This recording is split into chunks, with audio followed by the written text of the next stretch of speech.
What up, Marsh Pod? You're going to get a double intro here because, and basically double podcast almost, because we recorded the first part of this podcast before the news of Coach Smith stepping down took place. So you're going to keep that, and then we're going to go back to the end, and we're going to get reaction to that. So first up, a couple of notes on Tuesday's games, and then you're going to get some notes at the end. What up, Marsh Pod? Special edition from the road. We're recording this Wednesday. We're actually recording it before our Wednesday night games, which is probably good for me because didn't fare so hot night one in the battle with Rick. The only saving grace is that apparently me and Rick are, I guess we have to say, equally terrible, except he gets the one right on Best Coast Ballers. But say that just because by the time you listen to this come Thursday morning, it could be even worse for me. And that's saying something. We did not kick off this little not-so-friendly competition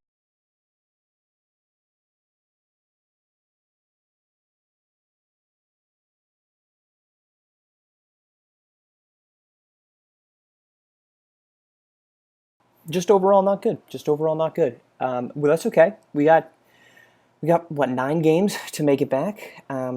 So let's hope by the time you're listening to this, I've crept my way back above 500. We got 3 games here on Wednesday night. But the reason that we're recording this ahead of time, I am on the road. Actually trying to get some intel on college recruiting for some of the teams that are interested. So making some rounds, trying to figure out who exactly is interested in who. So we'll actually be, once we're back into home base next week, do some reporting and some information gathering for you guys about what colleges are looking at what players. But because this is a introspective podcast, we're always ones to believe in looking within ourselves to find answers. We're going to look at how the hell I messed up and was so wrong in my 1-3 start with the 4 games I played Tuesday night. So let's kick it. Southeast Select beats Best Coast Ballers. Best Coast Ballers beats Southeast Select. I had Southeast winning. Obviously got that one wrong. Where did I go wrong? That's what we're looking at. Where did I go wrong? Where I went wrong was Kadarius Stack and Terrell Pearson did not play well. They had been pretty good, and they had started to establish themselves with one of the things that I think I've said time and time again. You need an elite star. Southeast Select has that. And you need good secondary players, and Stack and Pearson had played like that. They didn't do that against Best Coast Ballers, and Best Coast Ballers did exactly the opposite. Mikey Williams and Lacedarius Outlaw looked awesome together. That team is going to survive, and that team is going to fail based off based off that backcourt with Williams and Outlaw. This game also kind of maybe set a line in the sand, and we'll get to another game that kind of set that up too.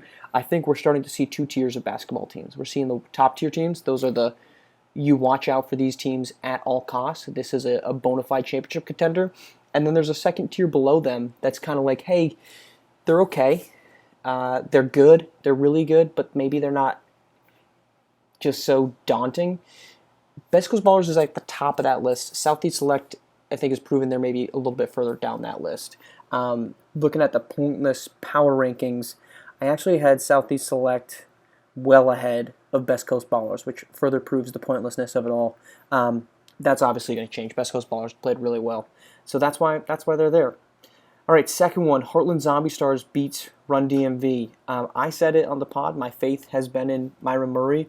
I feel like I'm going to be a broken record. I'm going to continue that faith, but I'm holding stock in that.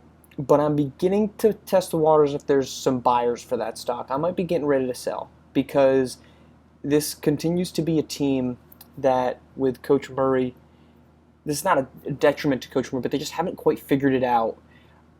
They're trying some new things.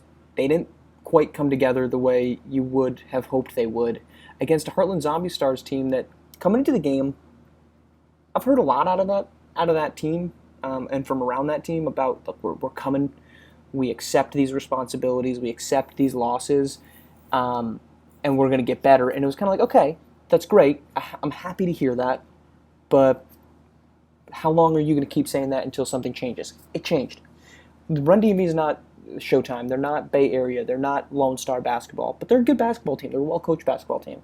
And Heartland kind of came in and made a slap in the face to them. And I've been hearing, especially when it comes to Coach Washington, that he has really fallen on the sword, saying, look, this is not a team issue. This is a me issue, that we haven't won these games early on in the season, and he's taking responsibility for that, and that's resonating. And I think we saw that with Run DMV, that win. And I think if we see that continue, especially with the Carter Fields, Ren Losey, VJ George trio kind of really playing really well. Carter Fields on offense, Ren Losey on defense, and VJ George kind of doing all the in-between. It's too early to bury Heartland Zombie Stars.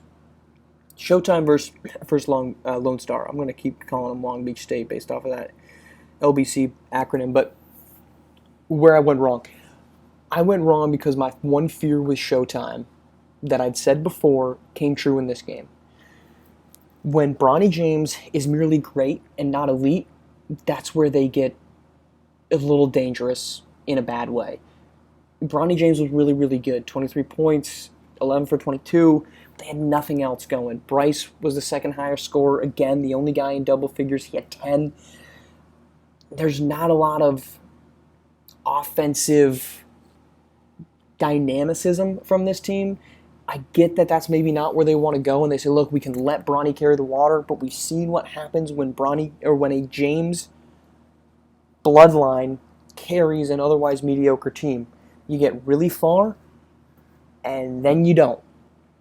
And that's my biggest concern with Showtime. It came true against Long Beach. Oh my goodness. It came true against Lone Star. At the same time, on the other side of that token, the reason why I picked Lone Star when they play later on against Best Coast Ballers, which is going to be a great game, this backcourt is good, man. This backcourt is really good. Jace Maguez is exactly what, from the first time he was out on the floor, I felt like he was a guy that can make a difference. He's proving to be that. He does so many good things across the board. He's not going to score 35 points. He could, but he's not going to average 35 points. But he's going to fill up the box score, man. And Ninny Gibson just looks awesome. He has made a drastic improvement from where he was a year ago.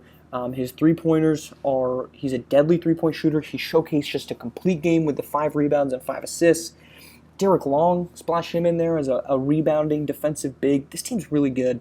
And when I talked about with Best Coast Ballers and Southeast Select, that kind of permutation of where the two tiers, I think Lone Star now is at the top of that tier 1 or near the top of tier 1 that you have to be absolutely dangerous or concerned about this team. Showtime, maybe they're not so far up that list as we originally thought. Which isn't a bad thing. I think they're still in that group. But the Lone Star, that's a statement win from Lone Star. I get they're undefeated. It seemed like nobody was really believing it. We have to start believing it now. And of course, I get one right, and it was Cascadia versus Houston. But it wasn't the reason that I thought it would be. Houston has done it traditionally off defense. They were incredible on offense. Keith and Carter obviously paced the way, 25 points. That's the great news because, again, you need that guy that you can say, fourth quarter, late in the game, who's our guy that we go to? Keith and Carter, he's our man. If he can't do it, then we definitely can't.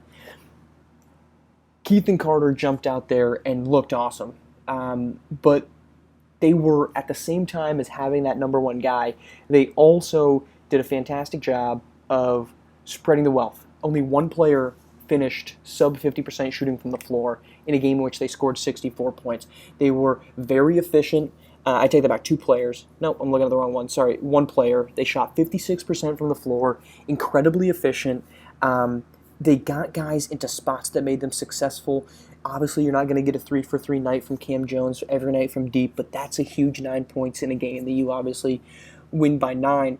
But the fact that H-Town could come out and they could win a game in which their defense wasn't terrible, but it wasn't great. You know, Arthur Lattimore, Montel Cage both had big nights.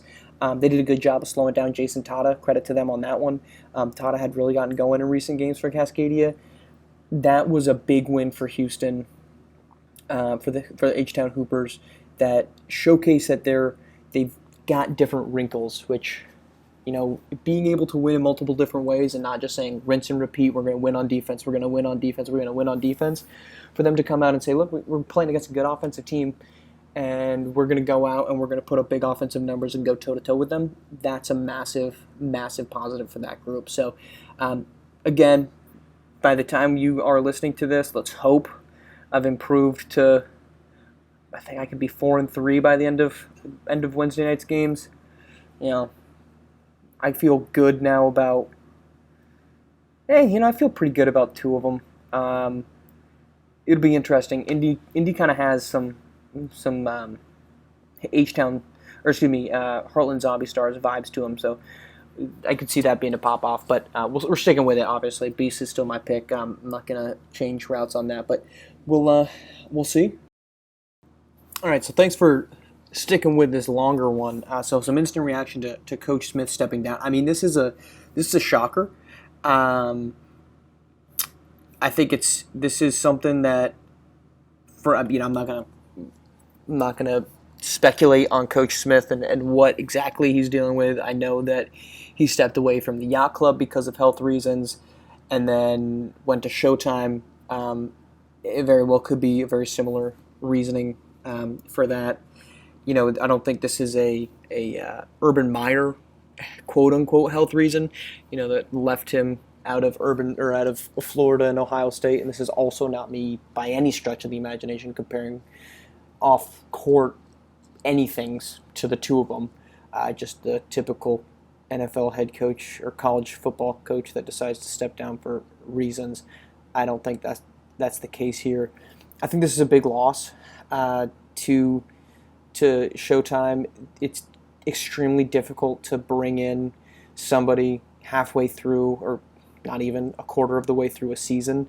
At the same time, this is a team that's stacked with talent that I've expressed my general concerns on their makeup, but you're going to attract coaches. Beyond the fact that this is in Los Angeles, which is just naturally going to attract coaches, it's a really good roster, or at least it's got a top end of it and a star that you can build around, and other pieces that just maybe aren't being utilized in the current game plan as much as they probably could be. So to me, I don't think that there is any reason to believe they won't get a filling for this soon. It'll be interesting to see what that fill-in eventually is, but it's a loss for the team. It's a loss for the league. Coach Smith may have his detractors, but he's a confident coach, a coach that gets his team in positions to want to win, and if nothing else, provides plenty of drama and conversation. So first and foremost, allowing him to get right is the most important thing. And so we wish him all the best, and hope to see him back here at some point in the near future, whatever that may be, whether that's with Showtime, whether that's with another organization. And we wish him all the best. Nothing but good things headed his way now and into the future. So get well. We'll see you soon, and we'll talk to you all on Tuesday.